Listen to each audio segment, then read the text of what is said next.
During this week's Torah portion, we're told that Jacob, Yaakov, takes his wives and his 11 children and he crosses the river on his way to meet up with his brother Esau, the wicked Esau from whom he fled so many years before. Rashi, the greatest of the biblical commentators, asks the obvious question, why does the Torah only mention 11 children? We know that by this point in time, Yaakov has 12 children, 11 sons, 11 of the eventual 12 tribes, and one daughter, Dinah. Rashi answers the question. He says the reason that only 11 are mentioned is that Dinah is in a box. Why in a box? Because Yaakov, before heading to meet Esau, put his daughter Dinah in a box so that Esau wouldn't cast his eyes on her and want to take her or marry her. And Rashi continues, Yaakov was punished because of this. He was punished because Dinah might have turned the evil Esau around for the good.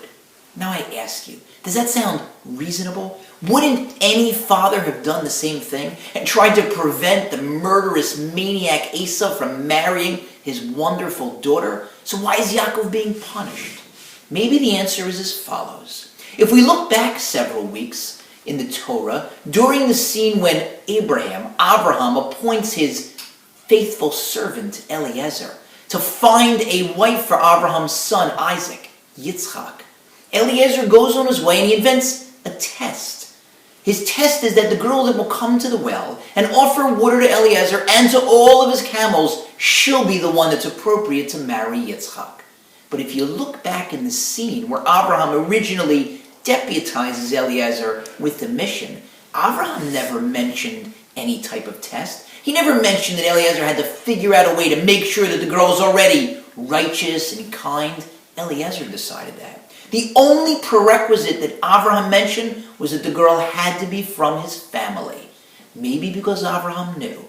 As long as she was from his family, a family that through Abraham and through his wife and niece, Sarah, had already demonstrated enormous spiritual potential, that would be enough. Because keep in mind, this girl would be marrying Yitzchak, the spiritual giant. And so maybe Abraham was certain that even if she wasn't already kind and righteous, she'd become so after marrying someone as magnetic and incredible and awesome and righteous and pious as Yitzchak.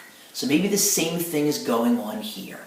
Esau was also from Abraham's family. And maybe Yaakov was underestimating his daughter Dinah. Maybe it wasn't a possibility that maybe Dinah would turn Esau around. Maybe it was a probability, if not a certainty, that if he married Dinah, he definitely would have turned around for the good. And therefore, by depriving Esau of that opportunity to turn around, to abandon his evil ways, Yaakov was punished for hiding his daughter Dinah.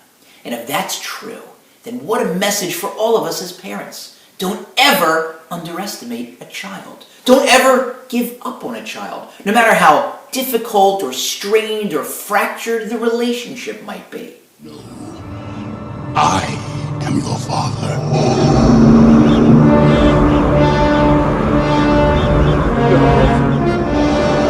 No. No matter how wild that child may be.